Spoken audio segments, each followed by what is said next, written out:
ಇವತ್ತು ತಮ್ಮೆಲ್ಲರಿಗೂ ಬಹಳ ದಿವಸಗಳಿಂದ ಒಂದು ನಿರೀಕ್ಷೆ ಇತ್ತು. ಏನಂದರೆ ನಮ್ಮ 371 ಹಾಸಿಗೆಯ ಜಯದೇವ ಆಸ್ಪತ್ರೆ ಉದ್ಘಾಟನೆ ಆಗಬೇಕು ಅಂತ ಹೇಳಿ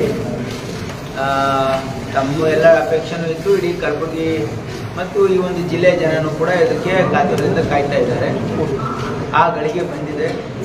22ನೇ ತಾರೀಕು ಅಂದರೆ ಐತವಾರ ಬರ್ತಕ್ಕಂಥ ನಾಳೆ ಬಿಟ್ಟು ನಾಡಿದ್ದು ಲೋಕಾರ್ಪಣೆಯನ್ನು ಮಾಡ್ತಾ ಇದ್ದೀವಿ.